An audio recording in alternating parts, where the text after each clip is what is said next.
Hola, ¿qué tal? Muy buenas tardes. Antes de comenzar, quisiera pedirles el favor si me pueden confirmar si me escuchan. Bueno, buenas tardes a todos. Muchas gracias por haberse conectado a esta sesión de webinars que junto con mis compañeros hacemos para todos ustedes. Aprovecho para comentarles que, bueno, si tienen algún comentario o pregunta, lo pueden ir colocando en nuestra sección de chats y de preguntas y con mucho gusto al final de la sesión las vamos a responder a todas. Hoy vamos a hablar sobre pues, una enfermedad que pues, a mí me interesa mucho. Siento que una enfermedad que no se le da la atención o la importancia que debería, dado las complicaciones o resultados que puede generar a la salud de las personas.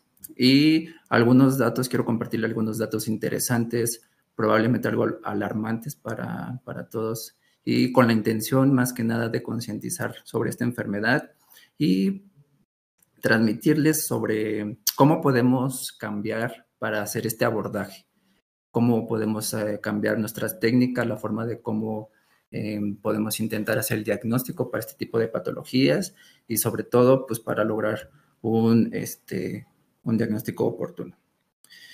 Vamos a llevar el webinar que se llama Detección molecular del Aspergillus, un cambio en el paradigma del diagnóstico. Y bueno, bienvenidos a todos, soy su servidor Antonio Ortega. Hoy vamos a hablar de las soluciones que Cabla tiene en el diagnóstico molecular. Pero antes de comenzar, sí me gustaría presentarles esta foto en donde conozcan un poco algunos, la mayoría del equipo que conforma a la empresa Cabla, con más ya de 20 años en el mercado mexicano, 21 el próximo mes ya, y que, bueno, para que conozcan quiénes son los responsables de los que él hace que todos los procesos que están atrás para que sus productos, toda la información que ustedes nos soliciten, les llegue bien, podamos tener esta atención a ustedes de la mejor manera posible. Las personas responsables de toda la logística, del almacén, del área de comercial, todas las personas que están involucradas para llevar un mejor resultado. Y, por ejemplo, en este tipo de eventos que nos están apoyando para llevar a cabo este tipo de series de webinars a todos ustedes, ¿no? Bueno, en Cabla pues siempre nos estamos enfocando en tener las soluciones más innovadoras. Estamos registrando cada vez más productos, entonces esto nos ha llevado a tener el catálogo más extenso de productos desde el área de consumibles hasta equipos y pruebas de alta especialización, todo con el fin de lograr soluciones a un diagnóstico oportuno, que es justamente nuestro lema. Tenemos oficinas colocadas estratégicamente en todo el país, lo que nos permite dar una atención nacional.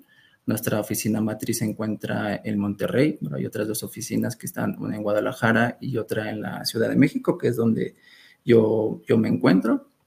Y bueno, recordar que si bien hoy vamos a hablar de nuestras soluciones del diagnóstico molecular, pues tenemos otras divisiones enfocadas a otras áreas, como es inmunología, toxicología, bioquímica, nuestras pruebas rápidas, cuidados críticos, soluciones forenses, incluso diagnóstico veterinario, nuestra nueva división de Lab Supply, por lo que, bueno, estoy seguro que al menos una o varias divisiones de las que tenemos van a ser de su interés. Y bueno, ya entrando un poquito más en materia, pues durante la plática vamos a revisar estos 6 puntos claves, que voy a empezar hablando de las características generales de nuestro sujeto de estudio, que va a ser el Aspergillus, el hongo Aspergillus, la enfermedad que ocasiona este tipo de hongos, sus manifestaciones clínicas, los métodos de diagnóstico que se utilizan en el laboratorio, los más comunes, en qué momento se utilizarían algunos, y ahí quisiera tomar también un momento para hablar sobre el subdiagnóstico que existe en esta enfermedad, nuestras pruebas moleculares y qué beneficios pueden aportar a los métodos que ya se utilizan generalmente en el laboratorio, y por último, pues nuestras conclusiones de la plática. Bueno, pues para comenzar, nuestro sujeto de estudio en esta ocasión es el hongo, el Aspergillus. De este género se sabe que se ha detectado alrededor de más de 180 especies diferentes. Esto ya está un poco en controversia con las nuevas tecnologías de secuenciación, en las que se han visto que probablemente pueden existir entre 400 a 1000 especies diferentes, pero esto todavía se está, digamos, un poco en discusión de qué tanto son solamente algunas mutaciones que tienen por estas nuevas adquisiciones de resistencias y si realmente son especies diferentes, pero al menos de las mejor caracterizadas son más de 180 especies, de las cuales poco menos de 40 son las más preocupantes porque son las patogénicas para el ser humano. Se cree que las primeras descripciones de este tipo de hongos ocurrió desde Hooke, cuando estaba con su microscopio, alrededor de los 1660, pero esta es una mera, se asume porque sus descripciones pues pueden ser, son morfologías macroscópicas que fácilmente se pueden confundir con algún otro hongo que tengan estas características en común. Pero la primera ilustración bien descrita y que sí se le puede asignar a un hongo de Aspergillus ocurrió en 1729 y está atribuido al botánico italiano Pier Antonio Micheli, que de hecho es ahí está la imagen que se ve en la parte de abajo, como si perfectamente se puede ver esta estructura de la vesícula y las conidias que podemos ver en la parte de la derecha, que es muy característica de este género de hongo.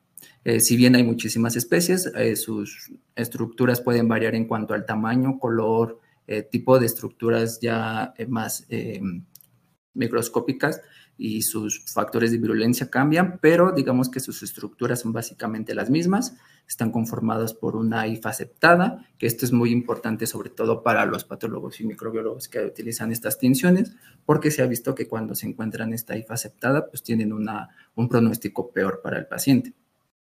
Nuestro conidóforo, que termina en una vesícula. Esta vesícula es muy característica del género Aspergillus, las fiálides y las conidias. Estas conidias, pues básicamente son esporas asexuales, que son las que se desprenden y son las que pueden estar volando en el aire, en el suelo, y son bastante resistentes.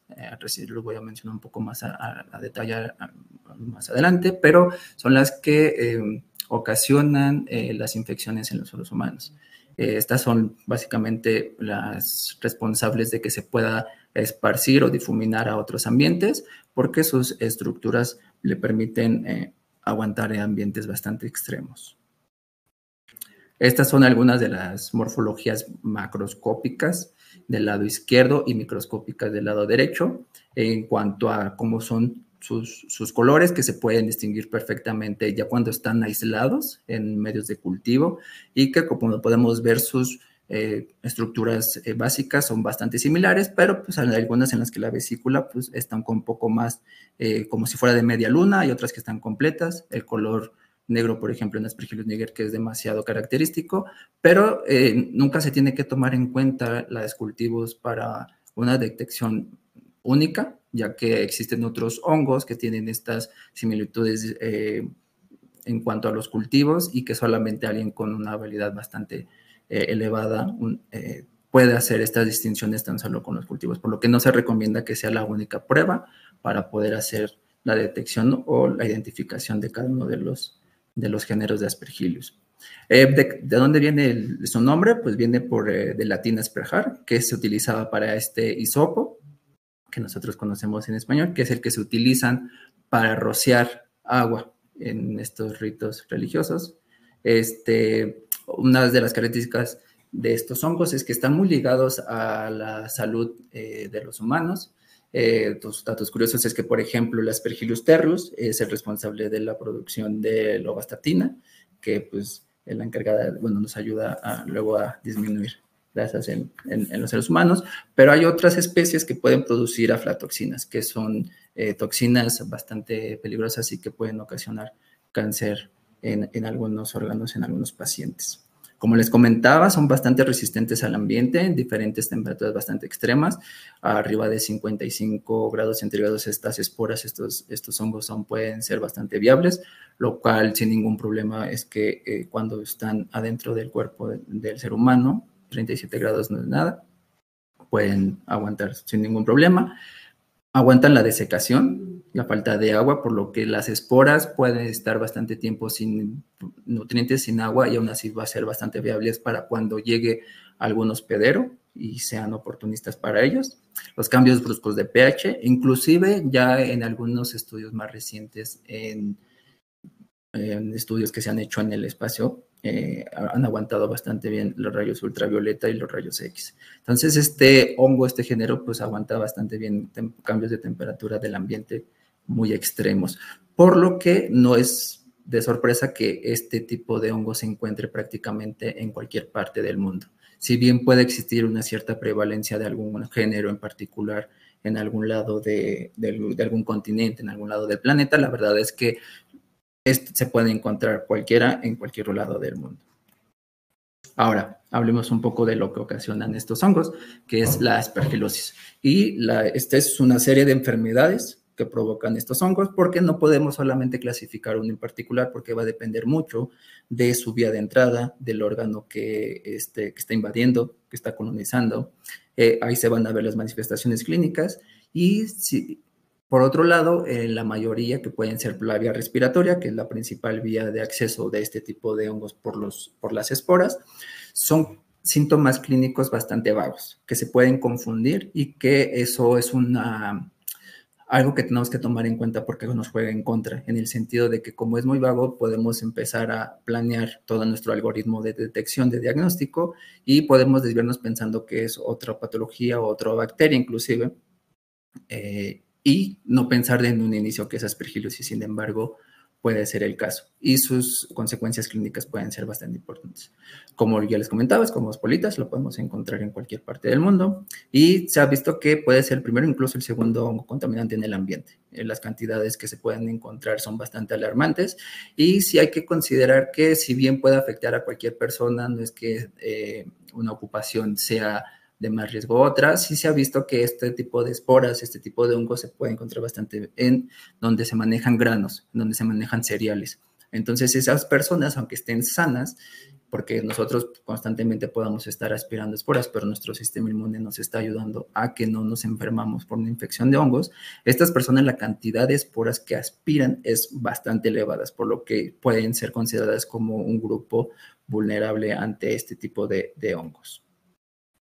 Otros aspectos epidemiológicos, como les comentaba, no hay una prevalencia en cuanto al sexo. La aspergillosis pulmonar y la pneumococis tienen una cierta tendencia que dé más en adultos, pero esto tampoco es como una regla.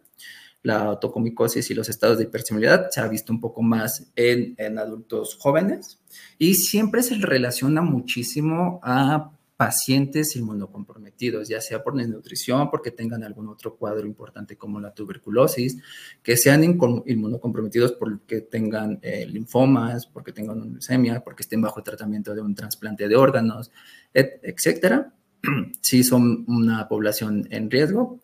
Se ha visto que esto no siempre es así o que existen otras patologías que no son el paciente clásico y que aún así pueden afectar o verse afectados por aspergillus. Como les comentaba, se han hecho varios estudios y se cree que una probable relación es que en el suelo, si quisiéramos hacer el estudio de cuántas esporas del género Aspergillus en general le podamos encontrar, se ha estimado que se pueden encontrar de 10 a la 4 a 10 a la 8 unidades formadoras de colonias por cada gramo de tierra que queramos agarrar. Y en el aire se pueden encontrar de 1 hasta 100 conidias por metro cuadrado. Entonces, la cantidad de aspergillus que podemos encontrar en el ambiente y constantemente estamos encontrando en el ambiente es bastante elevada. Por eso es que en hospitales o en donde los pacientes ya llegan con un cuadro de preocupación, sí es importante la limpieza y la higiene con este tipo de patógenos, para que los pacientes no se vean afectados por este hongo oportunista. Y aquí podemos ver pues, una imagen de una microscopía electrónica de cómo son las esporas perfectamente bien formadas y su IFA.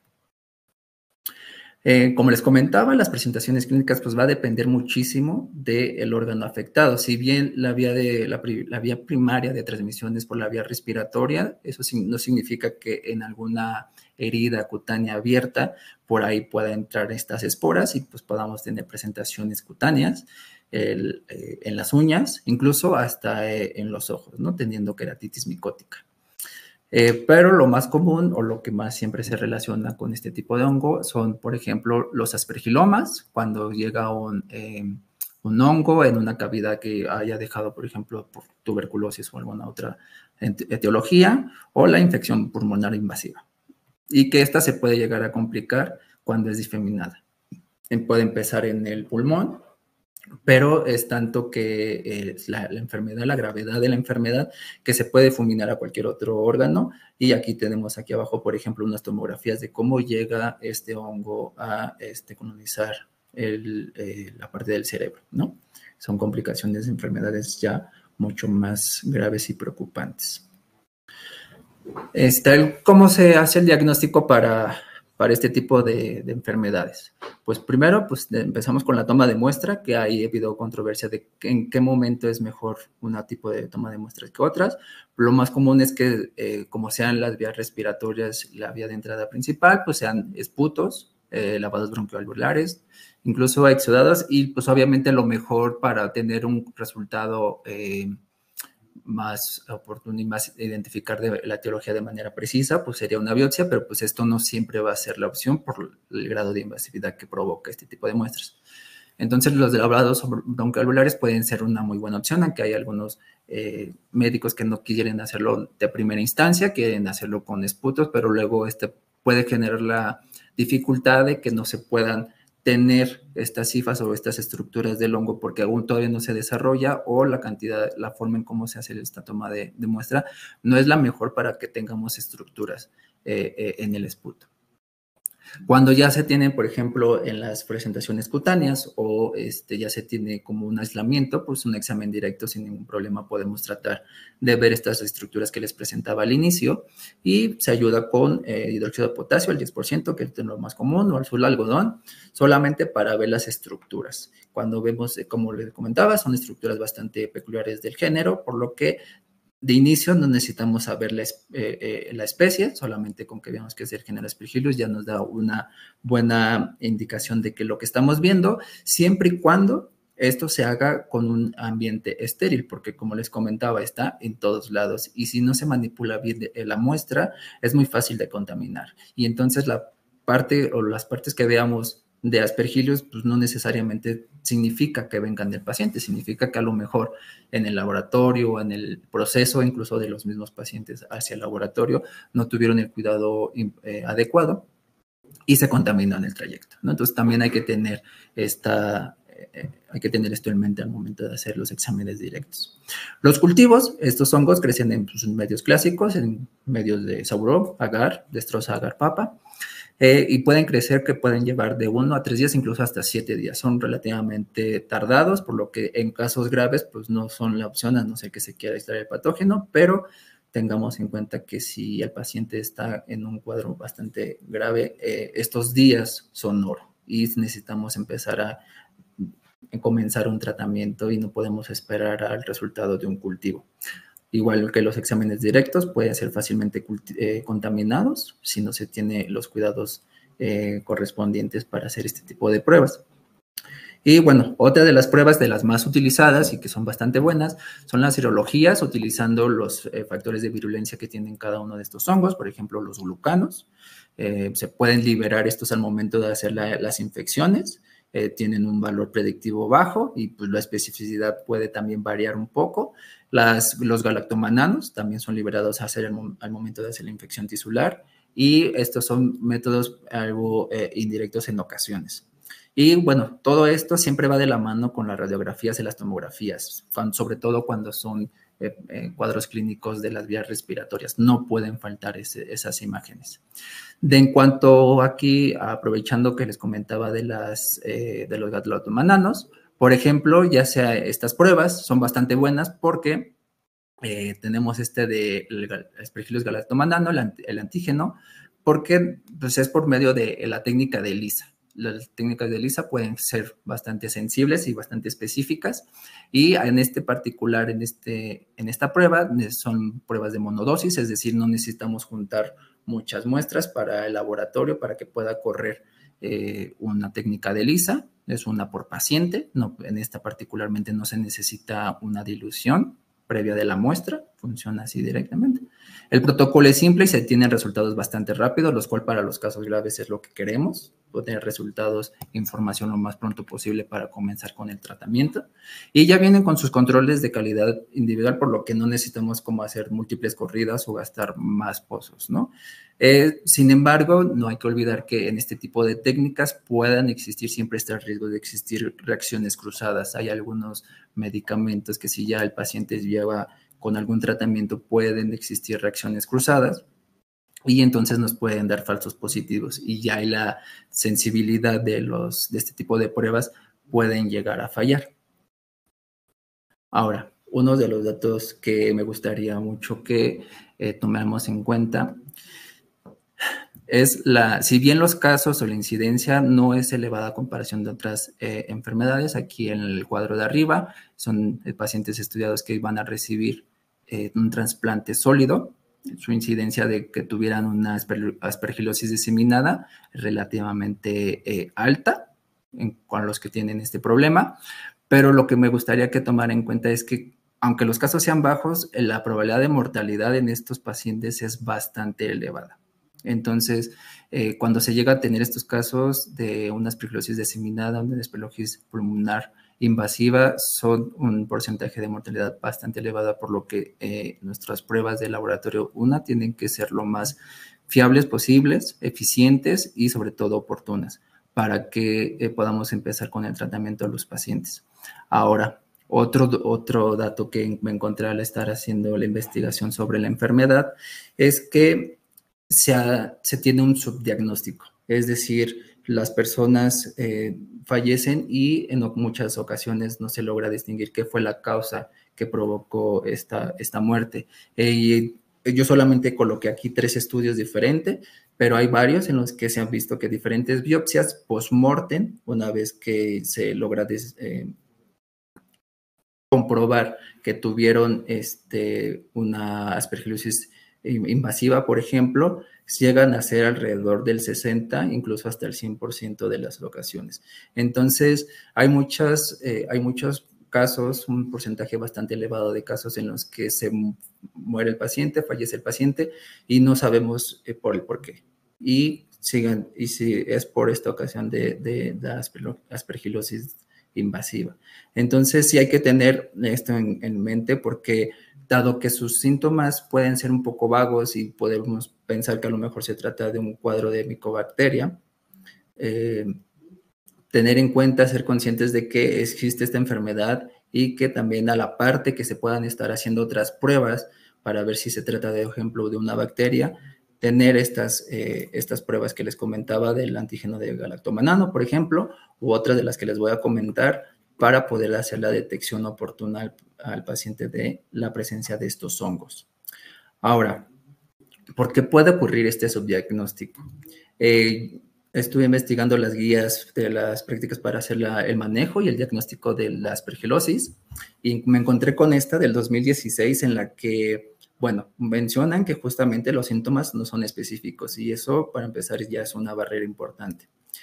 Pero también no están considerando el diagnóstico en pacientes no clásicos, es decir, que en pacientes que a lo mejor no tienen un cuadro de inmunocompromisión, no creen de inicio que puedan tener este tipo de hongos, o en personas que su sistema inmune en teoría está sano, creen que no debería de haber presencia de este tipo de hongos, y sin embargo hay varios en los que la enfermedad no compromete el sistema inmune, pero sí hay una asociación con la aspergillosis. Los métodos moleculares, comentan, aún los consideran como opcionales, no los tomaban en cuenta, no los utilizaban como para el algoritmo del diagnóstico, lo cual es bastante grave. Y algunas de las razones que comentaban es que son complicados de estandarizar. En aquel entonces todavía no se ponían de acuerdo en el sentido de, había muchos casos o técnicas moleculares in-house, cada quien elegía, diseñaba los primers para cada especie, o los primers que diseñaban no detectaban mucho de las especies patógenas de Aspergillus y llegaban a reportar muchos casos de falsos negativos. Entonces, esta variabilidad en los métodos moleculares in-house era lo que les ocasionaba duda y por lo tanto no las tomaban en cuenta y se quedaban solamente con la serología o las pruebas inmunológicas. y decían que su uso no era recomendado para un uso rutinario en la clínica y más bien se tenía que mantener en contextos de ensayos clínicos y de investigación, ¿no? Pero eso fue en el 2016 y ya había una tendencia en cuanto a algún grupo en el que decía que sí, las pruebas moleculares, sobre todo, por ejemplo, las técnicas de PCR, que sí tenían que tener una mayor importancia al momento de hacer el diagnóstico. Y no fue hasta otra reunión de este grupo que en el 2020, en el que ya oficialmente recomiendan el uso de la PCR para el género Aspergillus como un criterio del diagnóstico. Ya le da la importancia y aquí ya empiezan a comentar que, bueno, las técnicas, los kits comerciales, los primers, que el conocimiento para generar primers que nos abarquen toda la especie de Aspergillus ha mejorado, la calidad de estas técnicas ha mejorado, por lo cual la información que nos pueden arrojar es bastante valiosa, por lo que ya las toman en cuenta y las ponen casi como obligatorias para hacer el diagnóstico. La disponibilidad de kits, esto también va de la mano en que la calidad, asistencias regulatorias, los controles de tercera opinión que van de la mano con este tipo de kits, han comprobado el funcionamiento y la eficacia de este tipo de pruebas. Además, no solamente están diciendo que se utilice de manera solitaria o que este tipo de pruebas pues nos van a resolver o nos van a detectar de primera este tipo de patologías. Más bien se han hecho varios estudios en los que han comprobado que el uso de estas pruebas junto con las pruebas, por ejemplo, de detección de antígeno, en este caso yo solamente puse un ejemplo de junto con la detección del galactomanano, van a elevar tanto la sensibilidad como la especificidad hasta un 100% o 98% respectivamente. Por lo cual esto nos va a ayudar en todos aquellos casos que sean complicados la detección. Si hacemos pruebas en conjunto, pero que vayan de la mano de las pruebas moleculares. ¿Por qué? Las pruebas moleculares tienen bastantes ventajas que no tienen las otras pruebas. Su detección permite que sea bastante sensible porque lo que estamos detectando son moléculas, cantidades de ácidos nucleicos de manera específica para cada especie o género, por lo cual aquí podemos abarcar todas las especies patógenas en una sola muestra. La cuantificación puede realizarse o no, dependiendo el tipo de kit comercial que se tenga, pero son altamente sensibles. No necesitamos de mucha cantidad de material genético para poder proceder a hacer una prueba de PCR y esto nos ayuda para en algunos casos en la que la cantidad de muestra que nosotros podamos recolectar del paciente sea poca.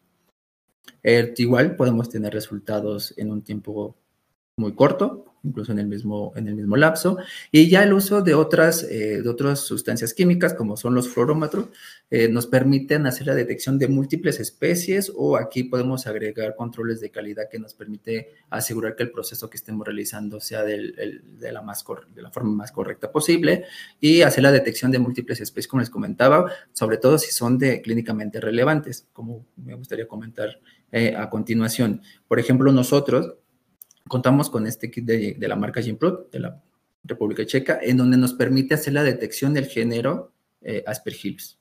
Aquí, por ejemplo, aquí yo puse algunos ejemplos de Aspergillus fumigatus, que es de lo más común que podamos encontrar, Aspergillus flavus, etcétera. Entonces, ellos aquí utilizan primers que solamente van a detectar todo este género de Aspergillus, no va a poder confundirse con algún otro hongo de forma morfología macroscópica, por lo que vamos a detectar perfectamente todos los géneros patógenos y además vamos a poder hacer la diferenciación del Aspergillus terrus. Esto es muy importante porque este hongo en particular tiene una resistencia intrínseca a uno de los antimicóticos más, o antifúngico, como lo queramos llamar, más comunes que se utilizan en la clínica. Las muestras muestras que se han validado con este kit ha sido bastante variable, dependiendo la etiología o la presencia clínica que se haya manifestado, pero se puede utilizar desde sangre total plasma suero, que es una de las muestras o matrices que pueden tener menor sensibilidad o especificidad en alguna de las otras pruebas, y porque solamente se llegan a recomendar que se utilice lavados bronquialulares o SPUT. Aquí se pueden utilizar todas estas, incluso hasta líquido cefalorraquídeo, ya para en casos más graves en la que se tenga un caso de infección o una invasión de aspergilosis difuminada.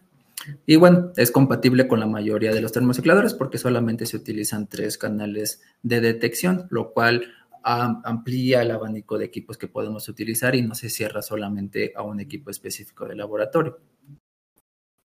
¿Cómo es el flujo de trabajo utilizando este kit? La verdad es que es bastante sencillo porque ya no se utilizan o ya no se tiene que preparar la mezcla maestra de PCR, donde antes utilizábamos o mezclábamos nosotros por nuestra cuenta lo que son los primers, los que son los de NTP, la enzima, y eso generaba muchísimo error, muchísima contaminación, y ese era uno de los problemas que alegaban anteriormente de que no se podían estandarizar los métodos.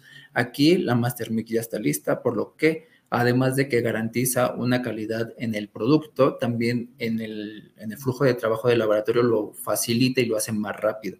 Solamente se agrega 30 microlitros de la Master Mix, se agrega 10 microlitros de la muestra, ya de los ácidos nucleicos ya extraída de la muestra, y se colocan en los tubos. Los tubos, pues uno los puede elegir dependiendo del equipo que nosotros tengamos en el laboratorio, por lo cual amplía, como les comentaba, el abanico de equipos a utilizar. Y solamente utilizamos 3 canales, FAN, CIFI, Hex, Joy o Vic. Y vamos a detectar cualquiera del género Aspergillus, particularmente si se trata de Aspergillus terrus, y vamos además también detectar nuestro estándar de extracción, que es como un tubo que nosotros utilizamos, agregamos en nuestro proceso de extracción de ácidos nucleicos para corroborar que el proceso se haya realizado de manera correcta, que no tengamos inhibidores o que no se nos haya contaminado en el proceso. El protocolo térmico es bastante sencillo y aquí lo que me gusta más bien resaltar es que este kit tiene el método de la uracilo N-glicosilasa, que aquí lo que nos ayuda es a evitar contaminaciones de amplificaciones anteriores o posteriores, como lo queramos ver. Con este tipo de técnicas nosotros eliminamos cualquier otro amplicón que pueda existir en nuestro ambiente, en nuestra área de trabajo, por lo que las amplificaciones que logramos ver en nuestro proceso, en nuestra corrida de PCR, van a ser solamente a nuestro proceso de ese momento y no por una contaminación en el ambiente donde estemos realizando nuestro trabajo. La interpretación de resultados es bastante sencilla. Si tenemos Aspergillus terrus, obviamente vamos a ver nuestra señal en el canal CIFI, específico para este género, y también tenemos que ver una señal en el canal FAN, porque como les comentaba, estos primers detectan todo el género Aspergillus, entonces tenemos que ver ambos. Si solamente sabemos que es Aspergillus, pero no sabemos de qué especie, pues solamente vamos a ver una señal en el canal FAM, y si no es negativo, si es algún Aspergillus que no es un hongo, que no es Aspergillus género o que obviamente no es Aspergillus terrus, solamente vamos a ver nuestro estándar internacional. Y si es la muestra negativa, pues también eso significaría, ¿no?, que no veremos ninguno de estos hongos en estos canales. Si existe alguna interpretación fuera de esta norma, significaría que nuestro ensayo pues, no es válido, lo tendremos que repetir dependiendo de los resultados que tengamos. Solamente sería replicar la corrida o repetir desde la extracción en caso de que creamos que tengamos alguna contaminación al momento de la manipulación de la muestra. Ahora, una vez que lo detectemos, pues seguiría la parte del tratamiento. En algunos casos, como pueden ser las alergias, pues utilizan medicamentos como la nistatina en casos bastante leves. La anfotericina B, si bien es un antifúngico que ya tiene bastante tiempo desde que se descubrió y se empezó a utilizar en la clínica, se sigue utilizando por la buena eficacia que tiene. Lo único que ha pasado con este tipo de medicamento es que se ha modificado su estructura para cambiar la farmodinámica de este medicamento y disminuir los efectos secundarios que puede provocar, pero en algunos casos llega a ser todavía la primera elección para los médicos para casos graves, ¿no? Y depende de qué tipo de estructura o presentación tenga la anfotericina, puede cambiar en cuanto a la dosis, porque como les comentaba, la farmacodinámica puede variar bastante. Los azolíticos, pues son también otra de los antifúngicos más comunes, más recientes y pues, más comunes que se utiliza para este tipo de tratamientos. El ketoconazol, itraconazol, fluconazol, el borraconazol es de los que más comunes se utiliza para aspergillosis invasiva. Se ha llegado a comentar que a lo mejor en un día se utilicen dosis altas de 6 miligramos por kilogramo cada 12 horas en un día y después utilizar un tratamiento ya de 4 miligramos por cada día. Esto va a variar, depende los estadios que tenga cada paciente, la gravedad de cada etiología y sobre todo si es, por ejemplo, si tenemos Aspergillus terreus, obviamente ahí ya sabemos, esa es una de las ventajas que puede ofrecer el kit. No vamos a empezar con anfotericina porque de manera intrínseca este hongo es resistente a este antifúngico. Entonces nos vamos a pasar de inmediatamente a los azólicos. Y aquí también tener cuidado porque tenemos que respetar la dosis. Este es un tratamiento que puede ser prolongado porque no es como una infección bacteriana en la que en una semana en promedio ya tenemos unos resultados en la que la infección se puede controlar si no es una infección grave. Este tratamiento puede ser bastante prolongado dado que los hongos son relativamente complicados de controlar y ya se están reportando algunas resistencias a estos azolíticos. Entonces también hay que, a lo mismo que con las bacterias, hay que respetar las dosificaciones que se recomiendan en la clínica. Y bueno, por último, pues mis conclusiones es que se lleven, que todavía existe un subdiagnóstico de aspergilosis y es bastante elevado y que no solamente va a afectar a personas inmunocomprometidas. COVID, la pandemia de COVID también nos hizo darnos cuenta de que existen otras etiologías que pueden ser factores de predisposición para la aspergilosis. El mismo COVID es una de ellas. Entonces, si un paciente no necesariamente inmunocomprometido puede tener cuadros de aspergilosis y lo cual también hay que tenerlo en mente al momento de mandarle a hacer alguna prueba cuando tenga problemas respiratorios, sobre todo. Desde el 2020, como les comentaba, ya se aceptó a la PCR como un criterio de diagnóstico, por lo que se recomienda que se lleve en conjunto con otras pruebas inmunológicas, porque esto nos va a permitir una detección pues más rápida, más eficaz y nos va a aumentar la precisión diagnóstica para los pacientes y nos va a permitir tener una acción de tratamiento mucho más eficaz.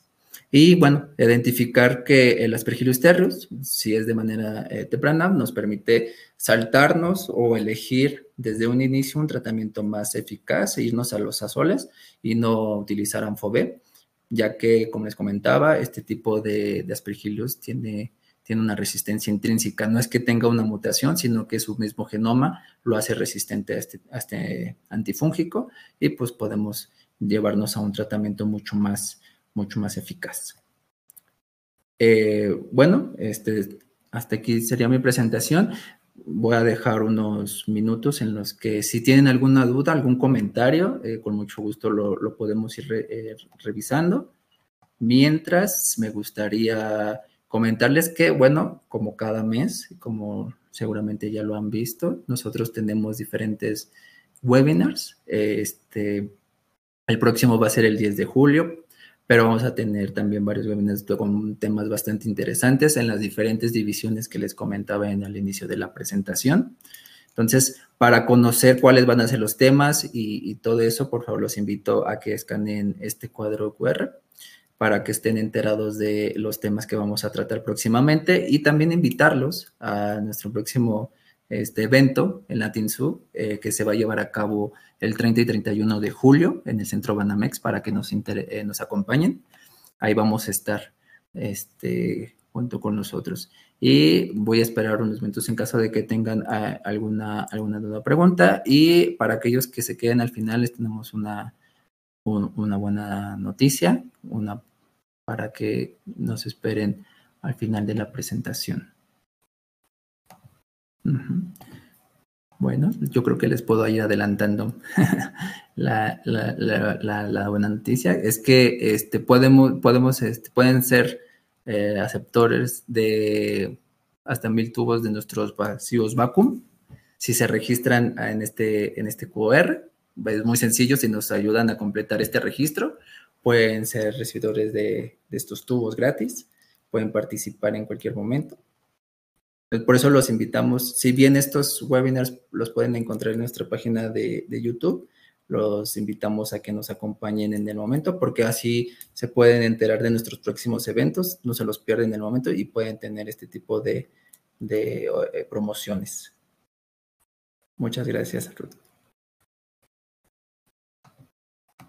Bueno, yo creo que no hay más preguntas, entonces, pues les agradecemos a todos su asistencia al evento.